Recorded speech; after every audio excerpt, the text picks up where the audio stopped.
right, thank you for staying with Kenya's Choice 2022. We're calling it Ruto Railla versus Ruto because that is how it has been shaped. The petition number E0005 being the one taking lead after consolidation of all the other petitions, and 9 key issues have been highlighted.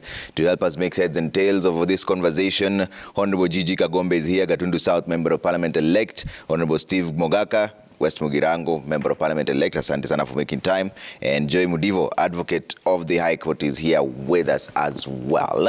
Thank you so much for making time. Let's start off with the 9 issues that the court has highlighted. First of all, Joy, where does the case turn? Where is the case won or lost, in your view, out of the 9 issues that the court picked? There were several prayers across board, up to 24 of them, but the court picked 9. Where do you think the case will be won or lost? Thank you for having me. I think the first consideration that the court has to do is to determine whether or not the election on the 9th met the threshold.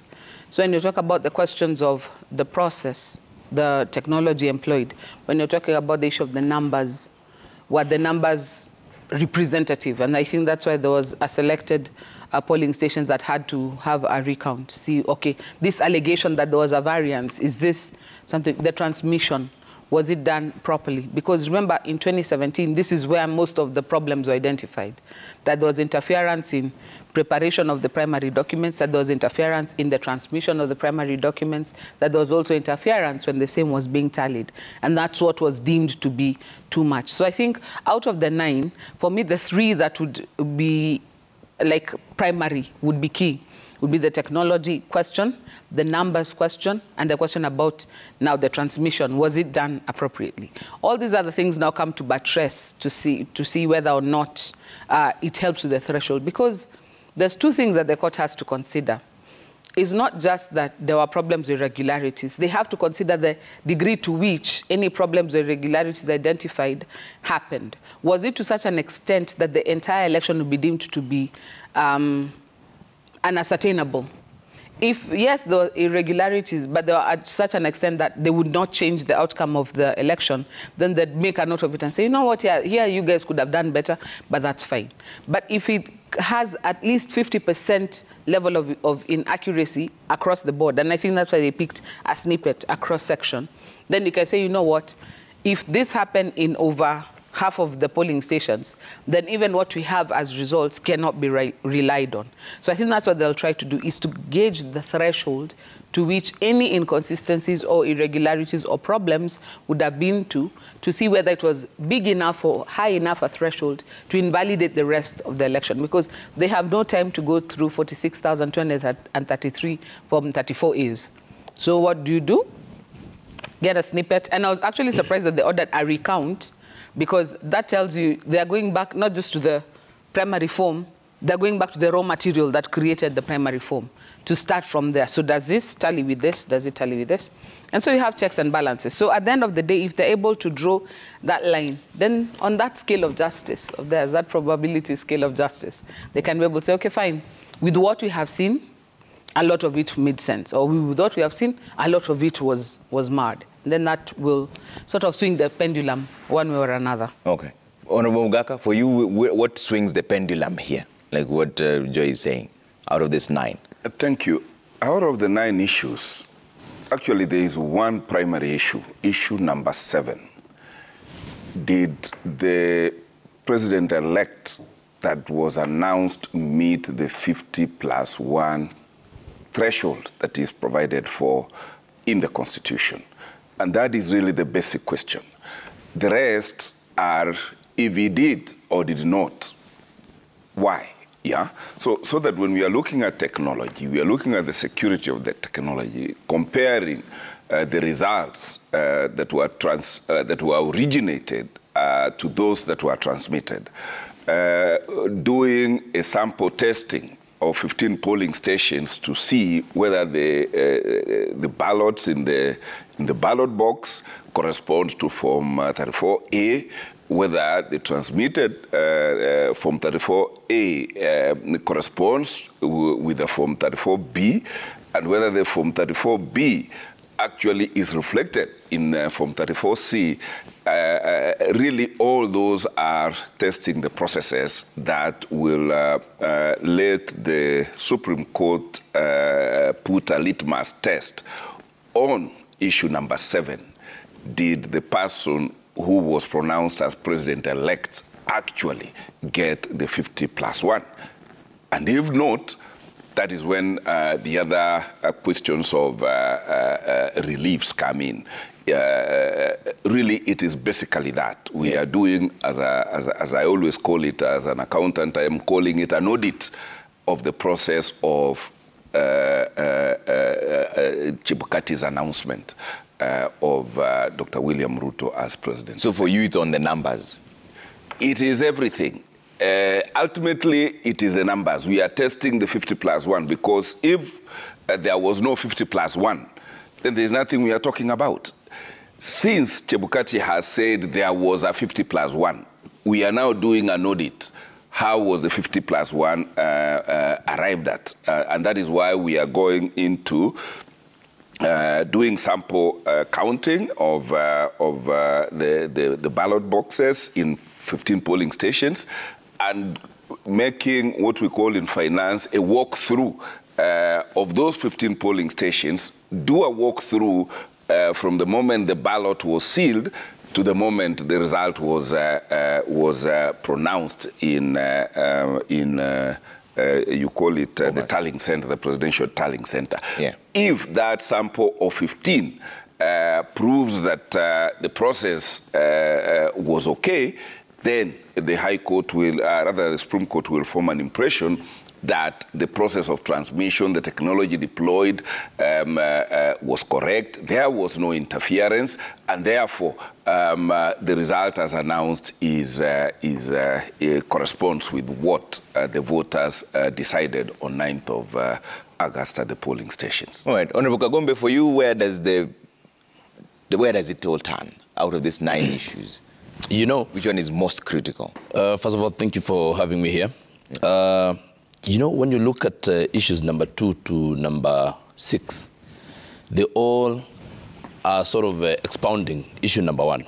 So the real issue of this petition is whether the IBC technology had the integrity, had the verifiability, had the security and transparency to guarantee the elections results that were presented. So what you're saying is everything has been done, and now Chebukati has said someone, Dr. William Ruto attained 50+1. So the whole process of the court is to find out whether that process had the integrity, had the verifiability, and had the ability to deliver the correct results. And you know, when you're doing all these things, we must come back to Article 1 of the Constitution, that this power to determine the leader of this country is with the people of Kenya, who actually participated in the elections. The rest of this whole stories is just, is just drama.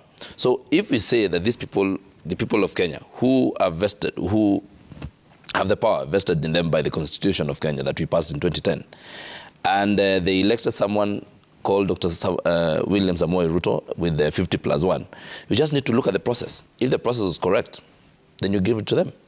Okay. So really, the issue is to look at, because when we say, when we go to question number 2 and find whether there was any interference between in the transmission of from 34A all the way to Form 34, between the polling station and Bomas, then you're talking about the integrity of the system. You're talking about, the security and transparency of the system that was used. When you're talking about whether there was a difference from 34As and 34C, it's the same thing about the integrity and the security of the system. When you're talking about, except the issue of postponement of the few different elections, everything else alludes to the security and the integrity of the system. Okay. So for me, really, is to establish whether the system had integrity and security, period. Yeah. And Joy, let's talk about the system. I mean, it's item 1 and 2 almost related. Number 1 is whether IBC technology met the standards of integrity, verifiability, security, and transparency to guarantee accurate and verifiable results. And number 2 is whether there was interference with the uploading and transmission of Forms 34A from the polling stations to the IBC portal. Let's just stop there for a bit. There are already 2 rulings that were given in relation to that. Number 1, check 15 polling stations and counter-check whether the numbers correspond to the numbers that were uploaded. Also, the Azimio team were given supervised access to the servers. Isn't that where now the rubber meets the road, when this is eventually ruled upon? And 15 polling stations, is that representative enough out of 290 or 291 if you include the diaspora votes? The threshold in any legal proceedings is whoever asserts proves. If you make an allegation, then you have to prove the same. And in election petitions, it goes further. If you're saying that there were malpractices or irregularities, you have to particularize where that was. This is just big English to say you must tell us where the problem is. So if you tell us the problem is in this white cup, then we go to the white cup to look inside and see whether there's a problem. So the picking of those 15 polling stations was not random. It was because that is where people said, you know what, here we think that there was a level of inflation or deflation of votes. Now, with that being the place where there's an alleged problem, if the court therefore goes in for closer scrutiny and finds that there was no problem, then they can surmise. You can make an educated guess as to the state of the rest of the polling stations. Or if you go in and find that indeed there is some level of discrepancy, then that's what goes to my first point. You have to look at the degree to which there's a discrepancy. Is it a 1 or 2 vote problem, or is it a 1,000, 2,000 vote problem? And then now with that, you again put on the scales of justice to decide what to do with the rest of it. So you have to remember that by next Monday, the court must be rendering a verdict. They don't have the luxury of going through every single thing at once. The court, again, has the luxury of being able to make what we call taking cognizance. You just, judicial notice. Judicial notice is like you make an educated assumption that if this behaves like this, then I can make an educated guess then that this and this should be fine. So that's what I'm saying with 1 and 2, if the court goes ahead and does that snippet and looks into this particular corner, and looks at the tidiness of that corner, because it is a quote-unquote random pick, then you can make an educated guess as to what else would have happened in the other polling stations where there was no problems alleged or no questions raised. So that's why 1 and 2 are important.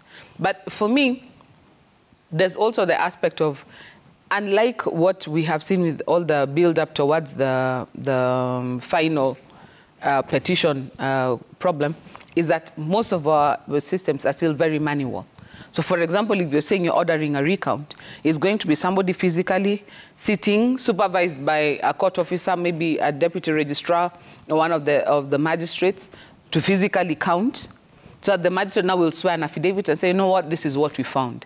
Now, based on what they find, then again, they physically have to compare with what the Form 34A is. So now they look at what was transmitted, then now they do these audits. But all these things, at the end of the day, is just trying to test the veracity of what we have. And if it stands up to the test, then, like I said, it becomes an educated guess of what else it is to follow. So the court has, it's an easy and a difficult task. For Azimio going to get access into the servers, again, this is trying to help them to prove their case, because they're the ones who are alleging that the system is not robust enough. So if you're told, okay, fine, we're not giving you the credentials to log in, but here we log in, okay, fine, you go check, see what, if you can find what you can find, then it helps them either to prove their case, or they realize, oops, we made an allegation, and now we can't prove it, and they have to go back to court and say, you know what, yeah, we checked, and maybe we didn't find what we thought we were going to find. Okay. So all this goes towards enhancing the quest for the truth. Yeah. And Steve, mathematically speaking, are 15 polling stations enough to represent all the other polling stations, 46,229 of them? Yes and no. Remember, these 15 polling stations have been picked from those that the petitioners had listed as among those that there were alleged interferences. And what the Supreme Court gave in their direction is, fine, you are saying there are this number of polling stations that you allege there were interferences. Fine, let us take 15 of them as a sample and then do a walkthrough test, right from what was cast in the ballot box, compare the number of votes in the ballot box and the number indicated at the Kim's kit, compare it with the other ballots cast for the other candidates or the other elections, because we had 6. We are looking at only 1 out of 6. Then trace that to Form 34A, trace that from 34A into the transmission mechanism, and then follow it up to how it landed on Form 34C, and ultimately, therefore, how it landed in the figures that Chairman Chebukati announced. So, yes, 15 polling stations out of those the petitioners wanted scrutiny are enough to make an impression on whether the petitioners have proved their case, that there was interference or not. Remember, that is only one limb of the petitioner's argument that there were interferences. And remember, there were allegations. There is a forensic report by DCI and certain experts also coming to test the security. Because if you look at issue number 1, unlike previous election petitions, the question of security of the transmission or the technology employed has been brought in. And unlike previous petitions, I think the question about technology is going to revolve around, was that technology secure? Because there is alleged interference, there is alleged entry into the IEBC system by strangers, and if indeed that security test is proved, then obviously it will also create an impression to the bench on whether or not the results that were transmitted pass the integrity test. Yeah.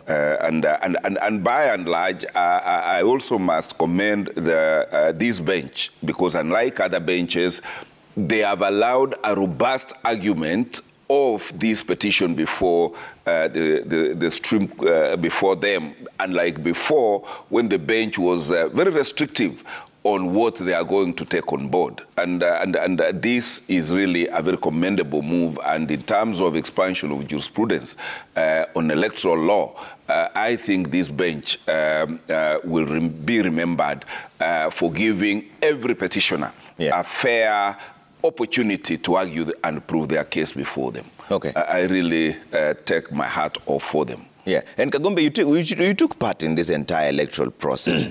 At what point is a possible interference possible? Because there are some allegations that there are some places where they did not have agents, but then there are officials already there. There's the IBC officials, there are observers there. At what point is there possible interference based on the system that you went through as yourself as a legislator? You know, first of all, we must, as a society, even without now being getting all legalese and everything, we must as a society accept that we have democracy, and in a democracy, then the majority will have their way and the minority will have their say. And we must now get to a level of political maturity so that we engage good political hygiene, that once we feel that the process was okay, then we allow it. If you look at yesterday's polls, the mini polls that were held yesterday, and the results were announced, and you find a lot of people agreed to the results, and actually a lot of the gubernatorial races across the country, right from the 9th until the swearing in on the, was it the 25th? Yep, you find that a lot of governors, even the ones who were kicked out, accepted, okay, the results were fair. They know that the processes had gone through a proper system. So, first of all, the petitioners in this case, like where I participated in the elections in Gatundu South. The petitioners did not have sufficient agents. I'll tell you, I went to maybe where I voted myself. They did not have an agent, but at some of the polling stations, you would find that they would have an agent here, an agent there. Then they had a chief agent in the constituency, who again went missing at some point. I remember we had some issues when we said we want to wait here until the tallying is done, going into the night, and everybody was there except the chief agent of Azimio. And I think this was a deliberate move after some point to say that, you know, we were not involved in this, to create some doubt and cast some doubt in the process. But even where there wasn't an agent, it is sufficient for you to know that there were, I mean, because we must also get to some level of confidence in our institutions. I mean, I should be able to trust that the people who are given this responsibility of carrying out the elections, just like the people who are given the responsibility of carrying out the case, like the judges, we have to sit here and say that we trust that the judges are going to give us a good verdict. And the verdict that they give, because we have no recourse, we agree with it. It's the same thing when IEBC comes and they say, these are the results and this is how we did it. This is the system we used. This is the Form 34A that was produced, we used to, and is the one that we uploaded here to get to Form 34B, and then we go to Form 34C. I mean, even when you did not have an agent, and it is by choice that you chose to have, by the way, it is only that we say that it is not enough to do justice, but justice must be seen to be done. And that is why IEBC says we allow you to bring agents so that they, even as you do justice, let it be seen to be done. If you choose not to bring your people, you cannot stop, or you cannot say now that the institution did not do justice. So I would say when I look at the entire process, I really do not find anywhere that you could have interfered with that forms. I'll tell you how it happens. For example, let me give Motomo Primary as an example, where the president voted. So we went there on the actual day and there was voting. Before the voting started, my agents and the agents of the presidential agents for both sides were there. They came and looked at the ballot papers. All right, everything, the ballot paper from serial number 1 to the end. And you know, in this case, there was only one booklet for in every polling station for every of the elective position. Yes, of every elective position. Yeah. So everybody verified that everything was okay, and voting started. And a lot of these people were in that room until the end of the voting. Yeah. Then the numbers on the Kim's kit tallied with the numbers on the booklet, and everybody agreed to it and signed to it. Then these results were posted on the portal, especially for the presidential elections. It is a responsibility of the sub-county returning officer to verify and upload personally. Yeah. And that document, by the way, when it is a two-step verification process where he looks at it, looks at what has been uploaded, and verifies this to be a true copy of what is on the ground. And once he does that, by the way, even himself who has uploaded cannot edit it. And it even tells him, you know, you only do this once. So you have to be really certain about it. And if you make a mistake at that point, you cannot correct it. You can only now report and say, okay, you know, when we report it, you can only come now when they're coming to give their results after the county tallying center, yeah, and now the national tallying center. You can only carry that mistake all along and come and say, this is what happened. There was this mistake that occurred. And that has not happened. There was no single returning officer who came and said, you know, we uploaded this by mistake and this. So I do not see where an issue like that could have occurred. I do not see where there could have been intervention, yeah, that could have interfered with the results. And that is why we're saying, for me, the only thing and the major issue of determination is whether that system had integrity and the security. If you establish that, then the rest is just people who did not go and campaign. All right. Honorable Mogaka, being an insider, before I bring in Joy on this, there's been a contest around the agents. Did you have them? Did you not have them? Has this been addressed internally, and what is the true position? Thank you. And Mheshimiwa, my president's MP, needs to know this, that it is extremely dangerous for any candidate, particularly one who has confidence of winning like I had, to conduct an election and process that election without your opponent's agents. There is this consistent narrative that there was no Azimio agent in virtually all these places where some vote has turned out to be overwhelming for Kenya Kwanza candidates. And clearly from the delayed elections that have been conducted, which the Kenya Kwanza people agree were conducted above board, and most of them went the Azimio way. So this story that there were no agents is actually a fabrication of those who want to associate with the results that have been announced and that are being contested, because everywhere where Form 34A is signed, agents are supposed to append their signature. And where there is no signature of any Azimio agent, obviously, clearly, that signals a problem.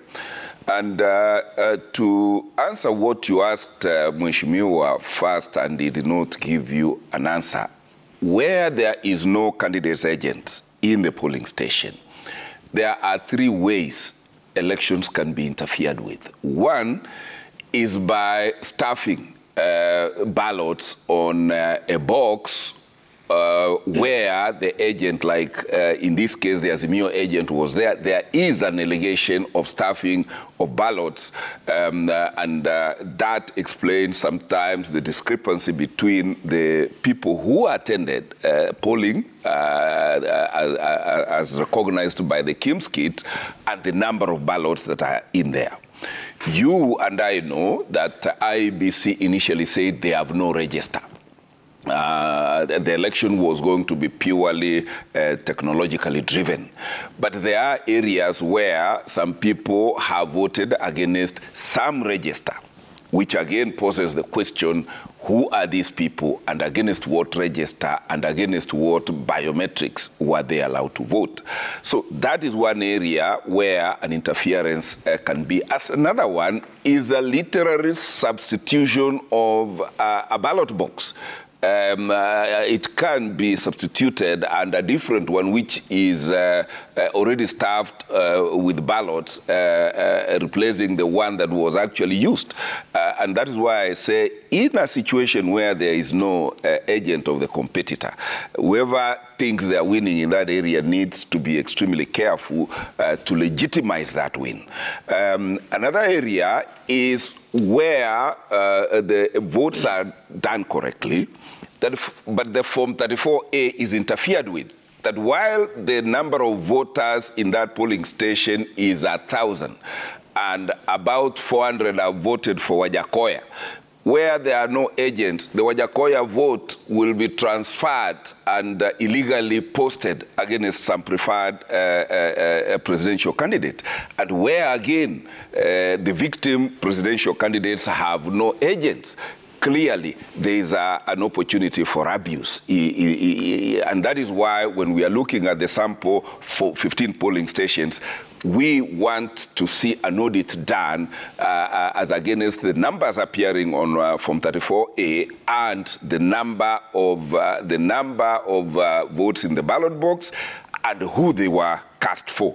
And you will quickly see a discrepancy that whereas candidate A has scored 400, they have been given 200 or 1, and the balance of their score is posted to another candidate. So there are very many areas of abuse where there are no agents, and that is why the requirement of there being agents of every candidate is very key. And you and I know that the polling officials, the IBC officials, obviously in many instances don't take responsibility, because where certain irregularities of that nature have appeared in the past, it has not blown out. Yeah. But this time round, and I really commend the 4 commissioners who spoke their mind and who have sworn affidavits on what they saw and what they think of this election. This is the first petition, presidential petition, where IBC is giving us 2 different stories. And it may boil down to a petition of IBC versus IBC, so that we will get to know at the end of the day who from IBC is actually telling the truth. Yeah. And let me bring in Joy. Let me respond this before you get to Joy. You know what is quite baffling about the Azimio side. And Mogaka here is a candidate, is an elected member, an Azimio elected member of West Mugirango. You know, Azimio fronted about 290 candidates across the country for parliamentary seats, and 47 for gubernatorial positions, and MCAs. All these things happened within one polling station. As you see Mogaka here, we were with Mogaka in Bunge, getting ready for swearing in. If you tell him to go back and start now questioning how he was elected, he doesn't want that. Yeah? If you look at all the Azimio governors, none of them said, okay, now wait, let's not swear in my position, there are issues about it. So the only thing that they're saying is that everything else was above board. Mogaka's election was above board, whether there were agents of UDA or Kenya Kwanza or there wasn't, it was above board. As long as because he's the one who has a seat. Where the governors were elected, it was above board because they won the seats. Now, he's alluding to the fact that there were elections yesterday and that a lot of them went to Azimio side. I mean, honestly speaking, there's nothing really shocking about the gubernatorial position in Mombasa going to Azimio. It's always been an Azimio stronghold. There's nothing very shocking about. In fact, in any case, you should be shocked that we got 44% of the vote in Mombasa. As Kenya Kwanza, it was that, I mean, we would have expected probably to get 15 to 20%. So we are upbeat about the results. But my question is, and this is what I'm saying, Trevor, that we must get to a level of political maturity where you say this is a competition and you shake hands, you say that was I mean, it was a good contest, but you won. But Azimio, and particularly, it's not even Azimio, by the way. It is just one candidate who has perpetually ran these elections. And at times I give it to him because if I lost 5 elections or 4, even 2, I don't think I'll have the energy to go again and say, oh, now let's go to court. And then we'll go to court. The election results will be told. Like, you remember what happened in last elections. We went to court and we said, okay, fine, this has been nullified. Then the candidate said, okay, now I will not participate in the elections again. So you realize that probably this is a gimmick to just to treat Kenyans to a fiasco and tell them, this election process was not fine, so, I had enough votes. It's just excuses. Because if these were not excuses, if you're saying, and I said, if you're saying that the process was not proper, then we repeat the whole elections, including Mogaka's election. Ask him. He will not be willing to do that. I'm ready. You're not ready. Rudy. Okay, let me bring in Joy on this. Joy, I know you've been quiet for a while because the MPs are on complete opposing sides. But for you, having seen that, and the scenarios that the Mogaka was bringing up, the possible interferences, is it plausible based on what you had seen? Because we have more than 6 officials in every polling station. You'd have to compromise right from the police officer all the way to all these clerks for any of these scenarios that Mogaka was saying. And I think, unfortunately, Honorable Mogaka has treated us to some whole truths and half lies when he's painting scenarios of if there's no agent, then you take votes from this one and assign them to this one. And I'm listening and I'm thinking, like you said, I mean, how many people are you compromising to be able to do this systematically across? We had over 46,000 polling stations. Even just getting agents was a logistical nightmare. We have their own chief agent admitting that they had a problem in populating all these areas. Logistically, they were not able to. They have admitted it themselves that they had a problem with agents. And then he sits here and tells us, by the way, it's a fabrication, it's a narrative being pushed. You know, allow some, treat us with a bit of dignity to allow us to look at this critically. But even if you did not have a single agent, IBC took it upon themselves to verify the results that were transmitted and the results that were received at Bomas. And at Bomas now, even if you couldn't send agents from across the country, you could send agents to Bomas to sit with the returning officer when he presented his original Form 34As and go through them, comparing with what was online. That was the responsibility of the party.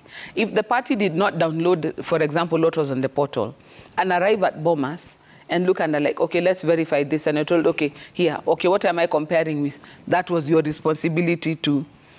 We have to arrive at a place where we cannot reward mediocrity and say, you know what, it's fine, you guys were not prepared for this, so you know what, everybody should treat you with kid gloves about it. For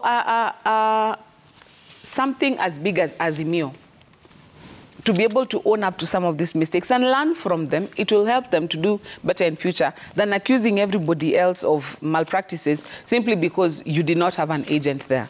But not having an agent is not an excuse for the process to be marred, and which is why we have scrutiny now. And which is why we have the petition that has been listed being told, okay, you know what, let's look at this snippet and see whether it is representative of what may have happened. Then in that case, if they do the counting, for example, and they do realize that Wajakoya actually got 5,000 votes and was given 55, and the rest were loaded elsewhere, then we can be like, oh, you know what, I owe Mogaka an apology because maybe his theory was right. That is one point of it. The other point is, where could this vote have been stolen? Having been a participant from the back end now, not as an aspirant, but as part of civil society and in political party, the thing that I realize is, if you were going to steal these particular elections, you did it at the ballot. You made sure that you got as many ballots in the box as possible. Now, it wasn't enough to just get the ballot in the box. You had to find a way of having those voters counter-identified on the KIMS kit. So it was a double whammy. You had to find a way of identifying people either on KIMS kit or manually in the register so that you get more ballot papers into the ballot box. Because once it was in the ballot box and it was sealed and then the counting was done, the process that Mheshimiwa has explained was actually fairly foolproof, because the Form 34A was married to a particular polling station, which was married to a particular KIMS kit. You couldn't even use this KIMS kit from this polling station in the next polling station. It was married to the particular polling station. Secondly, it was allowed to take only one image. So the first image you took, that was it. You couldn't come back and create a new Form 34A and take a second image and transmit. One from every polling station. Then in addition to that, the returning officer had to physically carry all his Form 34As. Now this is the constituency returning officer, and come with them to Bomas. And then you go through each and every single one according to what was uploaded. So the person who uploaded is the presiding officer from the polling station. That's the guy who uploaded. But the guy who's taking responsibility is the returning officer from the constituency. So he's not the one who prepared them, but he's the one who has ferried them in person to Bomas. So if you did not get enough ballots into, if you are stealing, if you did not get enough ballots into the box, chances of you amending along the way became slimmer and slimmer and slimmer. And from what I saw, if there was inconsistency with the physical Form 34A and what was entered in the Form 34B, because the 34B was an auto-generated one, so it was numeric, it was not an image, it was numbers. If the numbers in the Form 34B did not agree with the numbers of the physical hard copy original that had the 9 security features, then you amended the Form 34B according to what you saw in the Form 34A, and it was done in the presence of the agents of all the parties, 2 IBC officials and observers. And everybody agrees, okay, so did we say that this was supposed to be this? Yes. And that was done. And an error report generated. And all these have been taken to the Supreme Court for further scrutiny. And I imagine along the way, IEBC will be producing some of them. So at the end of the day, any changes that were made, any discrepancies that were made were all logged. And so it should be very easy to ascertain whether or not there was interference. And even, I agree with Mogaka on one thing, the fact that even scrutiny has been allowed of the servers, this time around gives a lot more clarity into the process, because I think one of the lessons that we have learned is opacity does not help. Yeah. And so it is important for people to have some level of transparency to see what went on, because when something is completely obscured, then it becomes difficult for you to believe at face value what you've been told. But at the same time, because the technology that we have invested, that security features, that if compromised means we have to procure afresh, the level of that investment also has to be protected. And that's why the access this time around, unlike before where the order was just open the servers, now it's like, you know what, you have supervised access. So that tells me they need the IBC officers to get into the system. They're only allowed to observe what's going on, and they're not given access to get into the system themselves. Okay. Mogaka, I'll give you a chance to respond, because they've made a lot of allegations towards your side of the divide. Yes, thank you. And that is why the framing of issues at the Supreme Court was fantastic. Because issue number 2 is how were the Form 34As uploaded? And there is an allegation that different things were uploaded from certain regions or certain polling stations. And there is a test to be done to confirm that allegation. Again, issue number 3 is very clear that there is an allegation that even the uploaded Form 34A from the polling stations were intercepted technologically while in transit and substituted with fake ones. Again, that issue is very properly framed, and it will be put to test to confirm whether or not that happened. And clearly, therefore, the case is properly before the court. And when I say that there are areas of interferences that we fear eroded the credibility of the presidential election that was announced, there are valid fears. And while my Mheshimiwa from Gatundu South thinks that that would not have happened, that matter is now an evidential question before the Supreme Court, and at the end of the day, we will get the answer. But clearly, what we are saying is that, and to Kenyans, this Supreme Court has opened up all avenues of canvassing the case that has been brought before them. And if properly argued, and if the court retires and gives a verdict according to the evidence brought before them, this would be the most credible judgment over an election dispute that this country, and I think even the Commonwealth, that has ever been pronounced. And this will build confidence, and I think it will help us upgrade the bar on electoral practices. And what I didn't see framed, which is a disappointment to me, is in the event these issues are proved, how again are we letting free those people who perpetrated or facilitated these very grave allegations, which can bring the country to its knees? I'm disappointed that among the issues framed, there is none that puts responsibility on anybody who, if found that these allegations are correct, is associated with them, and therefore what repercussions come out of that. No, right. But allow me to just chime in right there. Honorable Mogaka is a person who understands the legal process. And what the Supreme Court is called to determine is whether or not we had a credible election and whether the result that came out of it was the correct decision or not. It's not upon the Supreme Court to start investigations because that's the ambit of the DCI. It's not upon them to start prosecutions because that's the ambit of the DPP.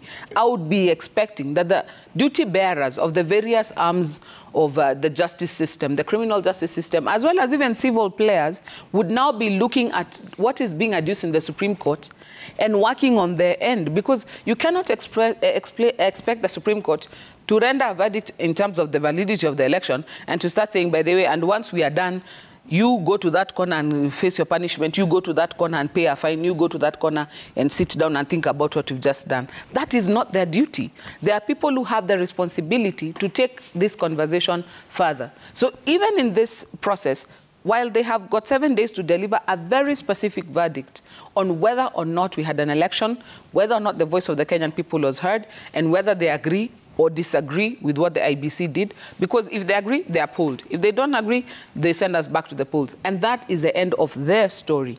The rest of the story after that, their constitutional office holders as well as other duty bearers, whose responsibility it is to advance that conversation. So even this expectation that will come from here with slaps on the wrists and timeouts, in my opinion, is stretching the work that the Supreme Court should do. And as you have seen from their framing of the 9 questions, they even declined to talk about those issues of who met who in the corner, who came, what, because those things are rabbit trails. They're not things that right now is the concern of the court. So the focus will be basically, did you have an election? Was the will of the Kenyan people ascertained? And is that what was pronounced? Once they have answered those 3 questions, the rest of it now, children go. Everybody do what you're supposed to do. Then if anything comes back in terms of, and that's why, for example, the petition of Moses Kuria was disallowed. Because what he was asking to do was not something that is actually the concern of the Supreme Court in the next 7 days. So we have to separate issues. The Supreme Court has got a very specific mandate. And once they're done, DPP should be sitting there with his notebook, seeing if there's any people who need to be prosecuted. DCI should be sitting there with his notebook, seeing are there people that should be investigating a little bit more. Those people who have been mentioned should be sitting there thinking, is there a lawsuit here? Can I get a defamation suit going based on what has been said? Do your work. Everybody, kila mtu ashike leni yake. Okay. I have to take a quick break. When we come back, we're continuing with these issues that have been framed by the Supreme Court. 9 of them also will cross over to the Supreme Court. Earlier on, we were speaking to Ayub Abdikadir. There was not much activity going on there, but just about an hour to the beginning of the hearings, there should be some activity heading there. So we'll cross over to Ayub also in just a bit. Stay with us.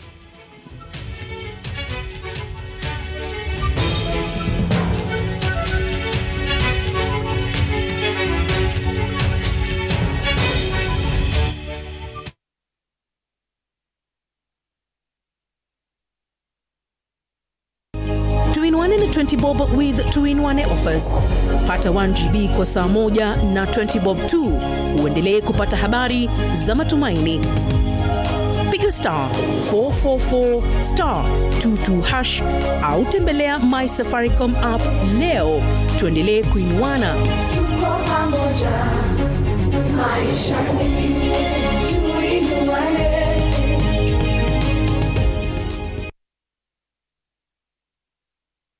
Enjoy View Travel affordable holiday packages. Kenya's #1 travel agent and online booking platform, View Travel offers wide variety of local flights, hotels, transfers, holidays, activities, and so much more. Whether traveling as a family, couples, chama, church groups, friends, or even going for trips to Mombasa, Diani, Malindi or Watamu, Masai Mara, Naivasha, Nakuru, or staycation in Nairobi. Call 0703-254-254. This is Kenya. Dream, explore, discover. Powered by Citizen TV.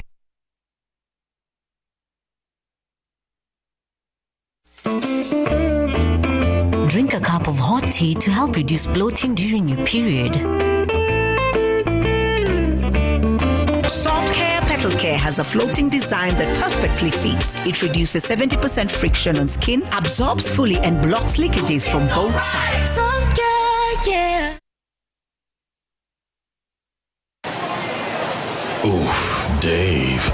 You've been waiting for 2 hours now. This line is not going down. Let's speed things up. See that barrier? Tiptoe, tiptoe. Go, go, go. Yes. Ding bang ding, ding ding dong, bum bum bum, ding bang ding, bum bum.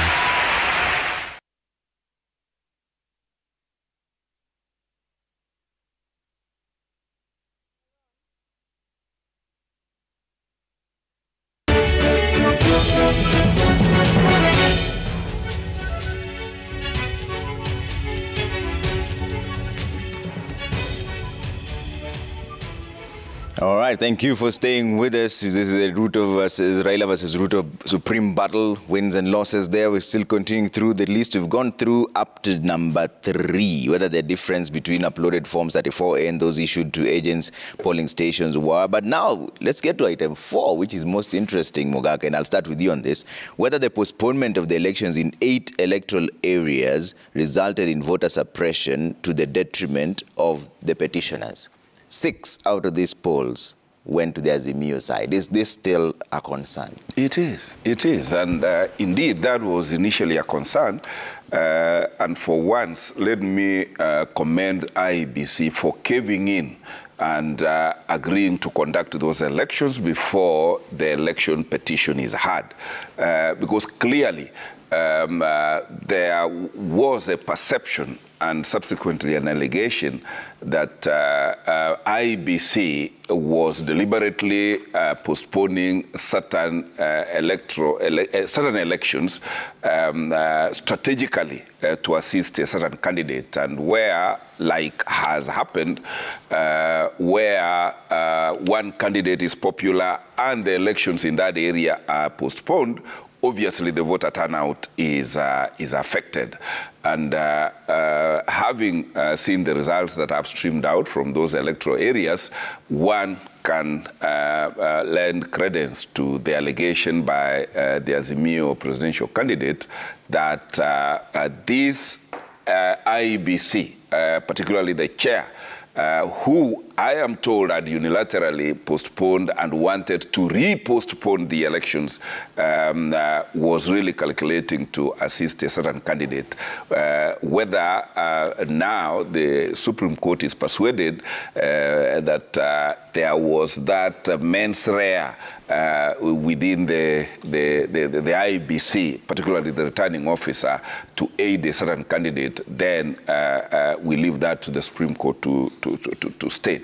But one other observation I can make, which I made previously, is that for a fact that certain elections had to be postponed speaks of the preparedness and or competence of IEBC in planning for and carrying out these elections, because this is the first time we have seen elections being prepared, rather being postponed, because IEBC was either ill-prepared or their suppliers have, whether by design or accident, occasioned there being no correct or proper electoral materials to the extent that an election is postponed.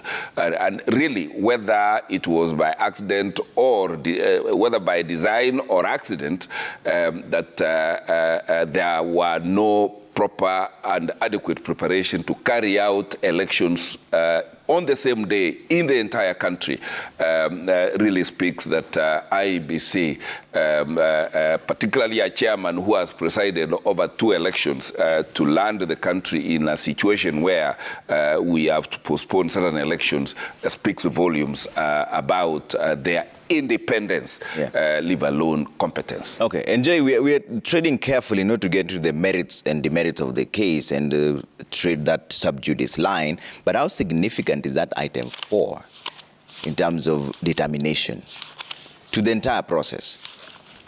One of the issues that one has to determine in terms of the freedom of people to participate in elections or not is whether there was actually real voter suppression or if it was just a coincidence. So in my opinion, the people who went to the polls yesterday are the ones who can talk about voter suppression, because August 9th, there was a public holiday. There was the entire country was sort of at a standstill. So people could travel to go and vote and all these other things that facilitated as huge a turnout as possible. But it wasn't just in the areas where there was postponement. Across the country, we had a conversation about how the turnout was not as high as it could have been. And so when somebody says the postponement is what caused the numbers to be suppressed, it's a little bit difficult to buy, like you said, trying not to get into the merits, because on that day there were 5 other elections that were going. So those 5 other incentives to go out to the polls. It cannot just have been because there's no governor that I'm going to choose, I'm not going to vote. Those other elections. But the ones who are doing the one race yesterday, maybe some of your voters have traveled back to places that were not given a public holiday, so they couldn't come to vote for you.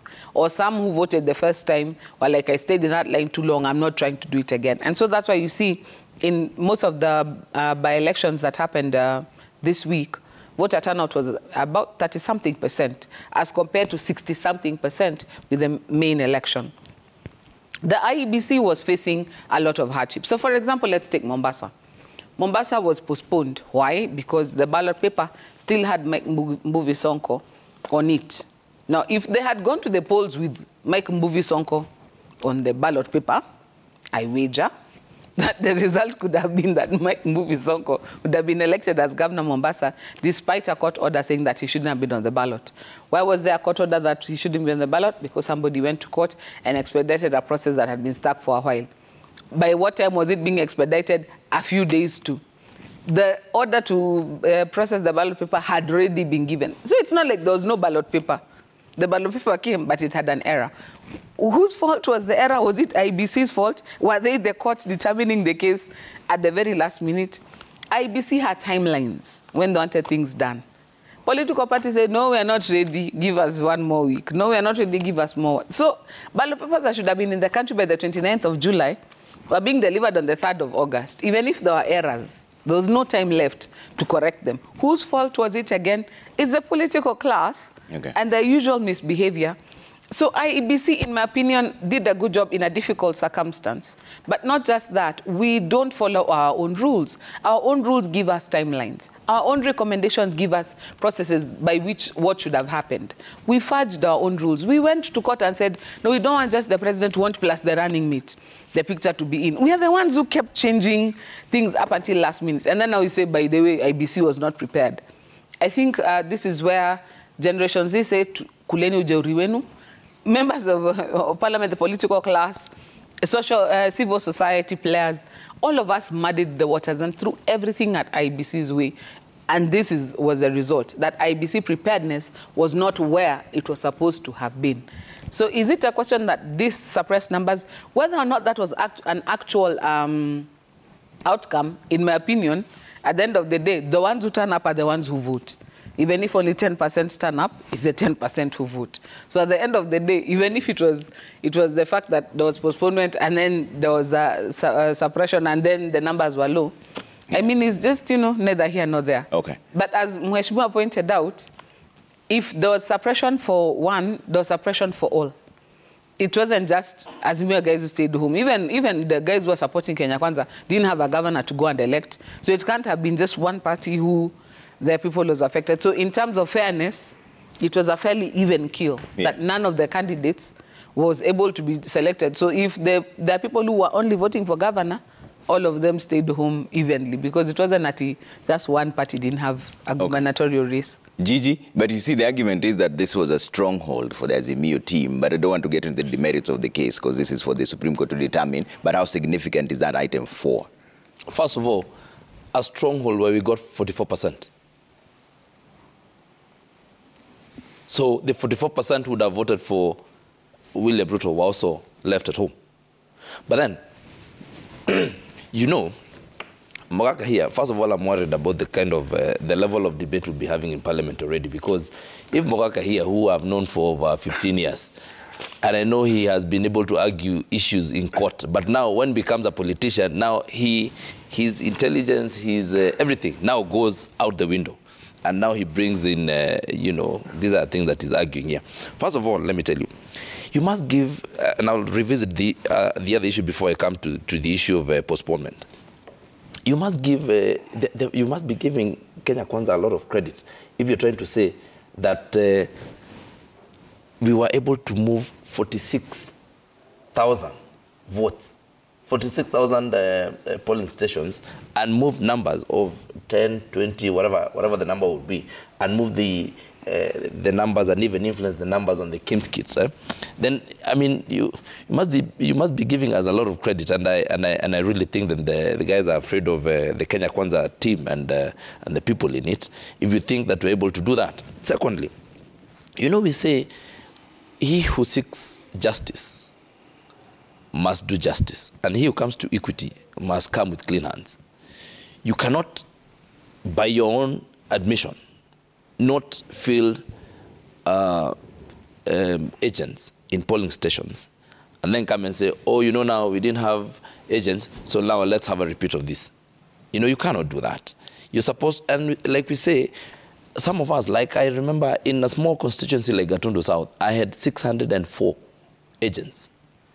These people lack the capacity to mobilize such numbers. And simply because the people who you were given the responsibility are either too lazy or have other intentions to do with the resources that are allocated to do such. And we cannot now come here and start rewarding laziness and disorganization. So the Azimio side must please save us some time as a country and save. I mean, we are losing a lot of money in the economy because of all these shenanigans that could have been dealt with on the 9th and on the 12th or 13th, maybe they accepted the results and we moved on. But now, coming to the issue of postponement, you realize in a normal political dispensation, the person who everybody tries to hang on is the presidential candidate. In fact, when you are doing, let me give you an example. When I'm campaigning in Gatundu South, it is good when the presidential candidate comes to campaign in that constituency, and I make sure that I'm there to be seen with him, because it's going to pull the crowd and bring the people out. It's not the other way around. People do not come, mainly people come to vote for the president, for the presidential candidate.